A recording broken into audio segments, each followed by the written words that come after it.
করলার বীজকে ৬ ঘন্টা দুধের মধ্যে ভিজিয়ে রেখে রোপণ করলে এক আশ্চর্য ফলাফল পাবেন।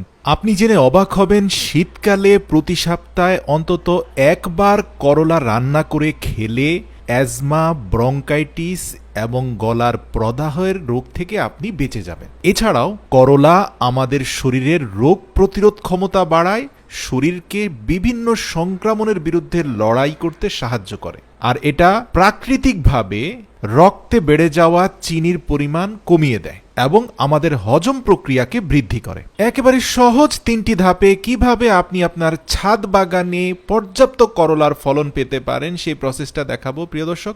তো শুরুতে বাছাই করা বীজগুলোকে অন্তত ৬ ঘন্টা দুধের পানিতে ভিজিয়ে রাখবেন। এরপরে সেখান থেকে উঠিয়ে জৈব সার মিশ্রিত মাটিতে ৪ থেকে ৫টি করলার বীজ রোপণ করে দিবেন। এরপরে পানি না দিয়ে সে অবশিষ্ট দুধগুলো সেখানে ঢেলে দিবেন। এতে জেনেটিক্যালি করলার ভবিষ্যৎ ফলনের পরিমাণ বাড়বে, বীজ অঙ্কুরোদ্গমে এই দুধ সাহায্য করবে। তো যাই হোক প্রিয় দর্শক, এই ভিডিওতে করলার বীজ রোপণ করার জন্য বীজতলা হিসাবে একটা কালার পেইন্টিংয়ের প্লাস্টিক কন্টেইনার নেওয়া হয়েছে।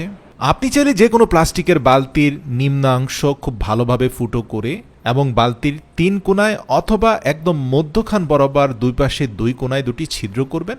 যেখানে আপনি বীজ রোপণ করেছিলেন সেটা ১০ থেকে ১৫ দিনে যতটুকু বড় হয়েছে ততটুকু সাইজেই আপনি ওয়ান টাইম কাপ থেকে বীজটাকে বের করে কন্টেনারের মধ্যবর্তী স্থানে হোল করা সরু পথ দিয়ে বীজের অগ্রভাগ বের করে দিয়ে গোড়াটা মাটির মধ্যে রেখে দিয়ে উপর দিয়ে আরও ভালো করে ধানের চিটা আর জৈব সার মিশ্রিত মাটি দিয়ে দিন।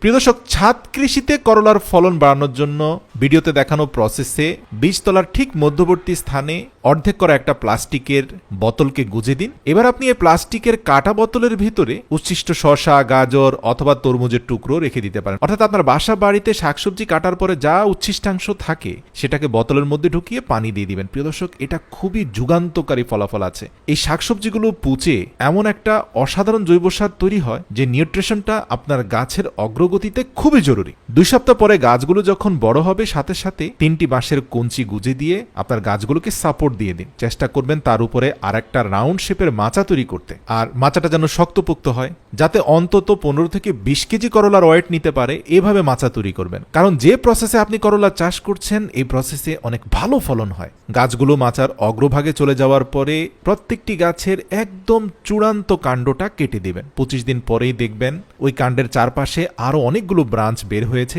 এবং পুরো গাছে পর্যাপ্ত পরিমাণে ফুল এবং ছোট ছোট ফলও দেখা যাচ্ছে।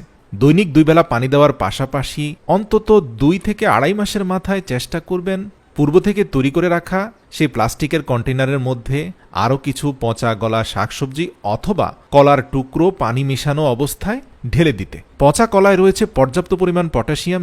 আপনার ফলগুলো নষ্ট হবে না যদি আপনি বীজতলায় পর্যাপ্ত পরিমাণে পচা কলা দিয়ে থাকেন। তো ৪০ দিন পরে যখন আপনি দেখবেন যে পর্যাপ্ত ফুল এবং ফল হয়েছে, চেষ্টা করবেন সবগুলো পুরুষ ফলকে চিহ্নিত করে সেগুলো ভিডিওতে দেখানো প্রসেসে ফুলের চারপাশের পাপড়ি ফেলে দিয়ে ছোট ছোট ফলগুলোর অগ্রভাগে যে কাঁচা ফুল রয়েছে সেখানে প্র্যাকটিক্যাল পলিনেশন করার জন্য। এই পলিনেশন প্রক্রিয়ার মাধ্যমে ক্ষুদ্র থেকে ক্ষুদ্র যত ফল রয়েছে একটিও নষ্ট হবে না, সবগুলো বড় হবে এবং পর্যাপ্ত ফলন হবে। প্রিয় দর্শক, আপনারা দেখতেই পাচ্ছেন যে একটু বাড়তি যত্ন, দৈনিক ২ বেলা পানি এবং পলিনেশনটা পারফেক্ট করার কারণে কি পরিমাণ ফলন হয়েছে এই করলা গাছ থেকে।